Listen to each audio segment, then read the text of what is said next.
जहाँ P और Q पूर्णांक हैं, ठीक है, पूर्णांक ही रहेंगे, जिनका एक के या यहाँ पे हम लिखेंगे Q को वह गुण संतुष्ट करेगा जिसमें Q का गुणनखंडन 2 व 5 हो। देख कुछ आप कहना चाहते हैं तो आप कमेंट सेक्शन में बोलें, और अगर आप नए हैं चैनल पे तो चैनल को सब्सक्राइब कर लीजिए, अच्छा लगा हो तो ही।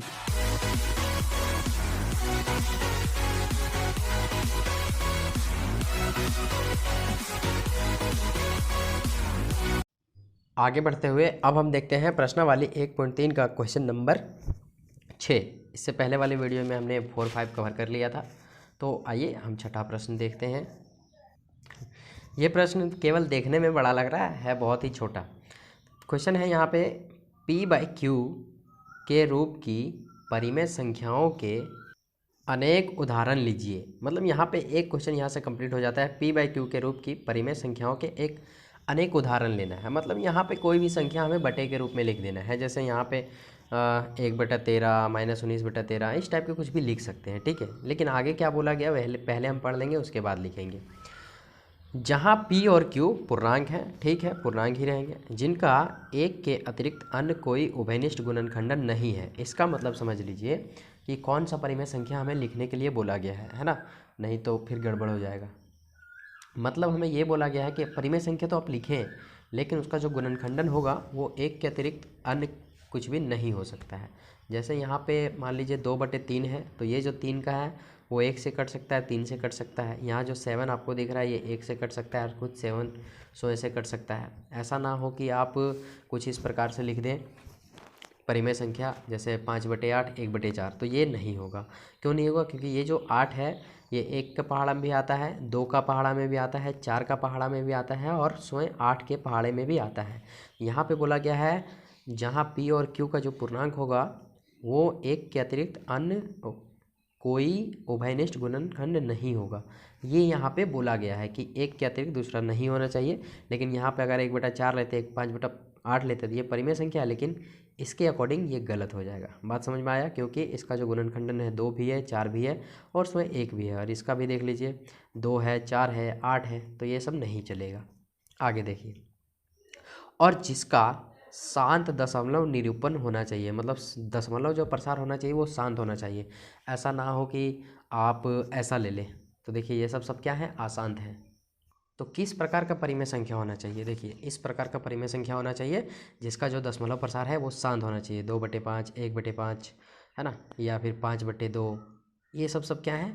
दशमलव प्रसार जो है सो शांत है। 3/5 ये सब क्या है? शांत है, क्योंकि कुछ डिवाइडेड के बाद ये जो संख्याएं शांत हो जाती है। अगर आप ऐसा लेते हैं तो फिर हमें ऐसा नहीं लेना है, क्योंकि ये सब क्या है? अशांत है। 2/3 1/3 1/7 ये सब अशांत वाले हैं। शांत वाले ये हैं आपके।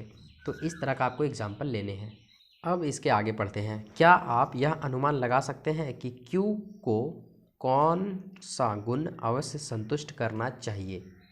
तो यहाँ पे हमें Q के बारे में बोला गया है, ठीक है। तो इसके बारे में भी हम लिखेंगे। तो सबसे पहले हम इसका एग्जाम्पल कुछ लिख लेते हैं कि इसका एग्जाम्पल क्या होना चाहिए। P/Q के रूप में होना चाहिए। शर्तें यहाँ पे है एक और स्वयं का गुणनखंडन होना चाहिए, और वो शांत होना चाहिए। तो यहाँ पे ये जो एग्जाम्पल हमने लिखा है सेम इसी एग्जाम्पल को हम ले लेंगे, है ना।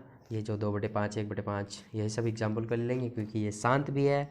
और देखिए 5 जो है सो 1 का गुणनखंडन है, स्वयं 5 का गुणनखंडन है। यहाँ पर भी अगर 2 को देखेंगे तो 1 और 2 स्वयं का है, और ये 5 है ना। तो ये सब संख्याएं हैं जो सो शांत भी है और एक और स्वयं का गुणनखंडन भी है। तो इसी टाइप की जो संख्याएं होंगी यहाँ पे लेने के लिए बोली है। तो आइए हम यहाँ पे एग्जाम्पल ले लेते हैं। यहाँ लिख लेंगे उदाहरण के प्रकार क्या क्या है, हमने यहाँ पे लिख लेना है। तो एक हो जाएगा 2/5, कॉमा, या फिर 5/2, कॉमा, 3/5, या फिर 3/2। तो ये जब संख्याएं हैं यही उदाहरण है, और भी बहुत सारे उदाहरण आप लिख सकते हैं जो शांत हो और एक और स्वयं का गुणनखंडन हो। तो ये शांत भी है और एक और स्वयं का गुणनखंडन भी है। अगले स्टेप में हमें क्या बोला गया है कि गुणनखंडन हो और जिसका शांत दशमलव निरूपण। क्या आप यह अनुमान लगा सकते हैं कि Q को कौन सा गुण संतुष्ट करता है? Q के बारे में पूछा गया। तो यहाँ पे देखिए Q को जो है ना संतुष्ट वही करेगा शांत के मामले में जिसके बटे में 2 और 5 हो। तो यहाँ पे हम लिखेंगे Q के लिए वह गुण, या यहाँ पे हम लिखेंगे Q को वह गुण संतुष्ट करेगा जिसमें क्यू का गुणनखंडन 2 व 5 हो। देखिए क्यू को इस मामले में वही संतुष्ट कर सकता है जिसमें 2 और 5 का गुणनखंडन हो। एक चीज़ आप नोटिस करेंगे तो यह पाएंगे कि जिसके बटे में 2 या 5 है वही दशमलव प्रसार शांत है, अन्यथा जिसके बटे में 3, 7, 9 ये सब हैं वो अशांत हैं। तो यहाँ पे आप देखे होंगे 2 है 5 है 5 है ना, तो जिसके बटे में 2 और 5 है वही शांत है, अन्यथा सब है अशांत। तो यहाँ पे इतना ही हमें करना था, एग्जाम्पल ले लेना था और क्यू के बारे में लिख देना था, जो हमने यहाँ पे लिख दिया है। वीडियो को पॉज कीजिए, इसे नोट कीजिए। अब हम पढ़ते हैं प्रश्न संख्या 7 की ओर। यह भी प्रश्न एकदम हलवा की तरह है, एकदम पूरा बेसिक है। हलवा हाँ। देखिए क्या बोला है, ऐसी 3 संख्याएं लिखिए जिनके दशमलव प्रसार अनवसानी अनावर्ती हो, मतलब अशांत प्रकार का होता है। सबसे पहले जो है सो 3 एग्जाम्पल लेने के लिए हमें बोला है। तो पहला एग्जाम्पल सबसे पहले पाई हो जाता है। पाई एक ऐसा है जिसमें से देखिए ये है नॉन टर्मिनेटिंग, ठीक है। यहाँ पे हमें अशांत लिखने के लिए बोला है, तो ऐसी 3 परिमेय संख्या हमें लिखना है जिसका दशमलव प्रसार अशांत हो। तो यहाँ पे ये लिख सकते हैं आप, देखिए जैसे पाई, इसका दशमलव प्रसार होता है 3.142857 1। पाई का इतना मान है कि इतना मोटा बुक लिखा जाएगा, ठीक है। तो यहाँ पे हमने इतना ही लिया है, और भी डॉट डॉट डॉट डॉट जब निकालते जाएंगे, बेसिकली हमें 3.14 पता है ना। इतना मान जो है सो हमने आपको निकाल के दिखाया है। यहाँ पे है √2 का मान, अगर आप देखें तो 1.41421356। अच्छा एक चीज़ और कि पॉइंट के बाद संख्याओं को तोड़ के बोला जाता है। आप ऐसा कभी ना बोले 414 200 ये सब ऐसा नहीं चलेगा, पॉइंट के बाद संख्याओं को तोड़ के बोला जाता है।